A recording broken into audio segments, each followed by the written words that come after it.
산소 센서 하나 청소했더니 연비가 오르고 수십만 원을 아꼈다. 유튜브에 넘쳐나는 이 영상들 솔직히 조회수를 위한 과장 아닐까요? 아니면 정말 효과가 있는 진짜 정보일까요? 결론부터 말씀드리면 진짜일 가능성이 아주 높습니다. 하지만 내 차 연비가 떨어진 진짜 원인도 모른 채 무턱대고 이 센서부터 청소하거나 바꾸면 아무런 효과도 못 보고 돈과 시간만 날릴 수도 있습니다. 오늘 딱 5분만 투자해서 이 센서들이 엔진에서 무슨 일을 하는지 그 원리를 이해하시면 엄한 곳에 불필요한 돈 쓰지 않고 내 차의 진짜 문제를 정확하게 진단하는 눈이 생기실 겁니다. 그럼 바로 시작합니다.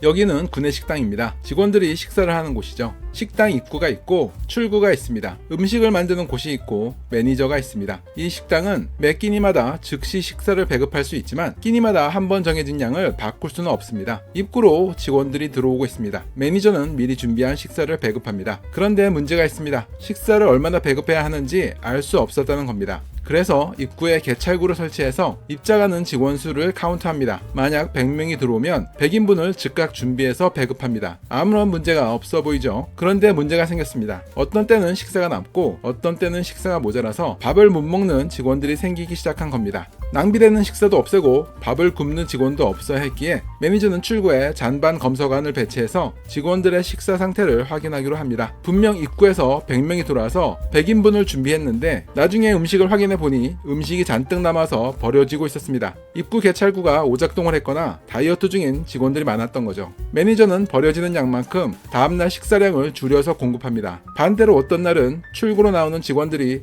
배를 움켜쥐며 밥이 너무 모자라다고 불평을 합니다. 입구가 아닌 곳으로 몰래 들어오는 직원들이 있었던 겁니다. 매니저는 다음날에는 식사량을 좀 더 늘려서 준비했습니다. 이런 식으로 매니저는 매 끼니마다 구내식당 출구에서의 상태를 보고 다음 식사량을 실시간으로 조절해 나갔습니다. 만약 출구에서 확인하는 직원이 제대로 일을 안 한다면 어떻게 될까요? 식사가 너무 많아서 낭비되거나 식사가 너무 부족해서 직원들이 밥을 제대로 못 먹는 현상이 계속될 겁니다. 입구 쪽 개찰구가 오차가 너무 심하거나 개찰구가 제대로 작동을 하지 않는다면 어떻게 될까요? 이 경우에도 식사량을 제대로 맞추기가 힘들 겁니다. 이 예에서 식당이 바로 엔진이라고 생각하시면 됩니다. 입구에서 엔진으로 들어가는 공기량을 체크해주는 센서가 MAF, 즉 공기유량 센서고요. 출구 쪽에서 배기가스 내의 산소량을 체크해주는 센서가 산소 센서입니다. 공기 유량 센서와 산소 센서의 값에 따라 연료 분사량을 조절해주는 것이 매니저, 즉 ECU고요. 공기 유량 센서는 에어 클리너와 스로틀 바디 사이에 있는 것이 보통이고요. 산소 센서는 배기 쪽에 바로 있습니다. 보통은 이걸 산소 센서 1번이라고 하고 섬원 촉매 뒤에 있는 것을 산소 센서 2번이라고 하는데 오늘 예로 든 것은 산소 센서 1번이라고 이해하시면 되겠습니다. 참고로 산소 센서 2번은 삼원 촉매, 즉 촉매 컨버터가 제대로 일을 하고 있나 감시하는 역할을 합니다. 이에 대해서도 나중에 다른 영상에서 자세히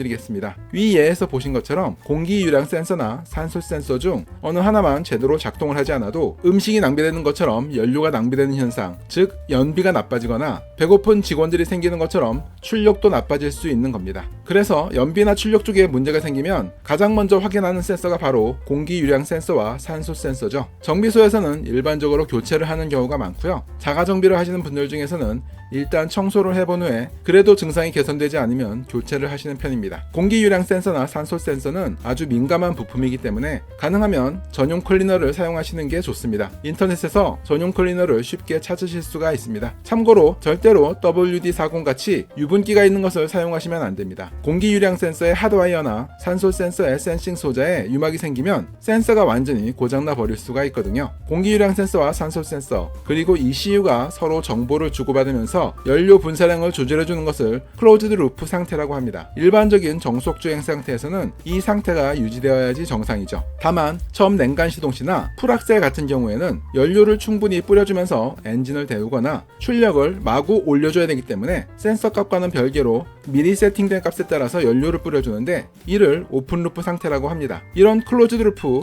오픈 루프 같은 깊은 내용까지는 아니더라도 공기 유량 센서와 산소 센서가 보기와는 달리 꽤 중요한 역할을 하고 있다는 사실만은 알아두시면 좋지 않을까 싶습니다. 자, 결론입니다. 산소 센서를 청소했더니 연비가 좋아졌다거나 출력이 좋아졌다, 혹은 공기 유량 센서를 청소했더니 차가 좋아졌다, 이런 말은 진짜일까요? 네, 진짜의 가능성이 아주 높습니다. 물론 차의 성능이 떨어진 원인이 다른 곳에 있을 수도 있죠. 하지만 큰돈 들여서 엄한 부품부터 바꾸기 전에 비교적 접근하기 쉽고 비용도 적게 드는 이 두 센서부터 확인해 보시는 것이 훨씬 현명한 방법이 아닐까 생각합니다. 오늘 이 영상이 도움이 되셨다면 구독과 좋아요 부탁드리고, 혹시 센서 청소로 효과를 보신 분들이 있다면 댓글로 경험담을 공유해 주세요. 지금까지 모베러였습니다. 감사합니다.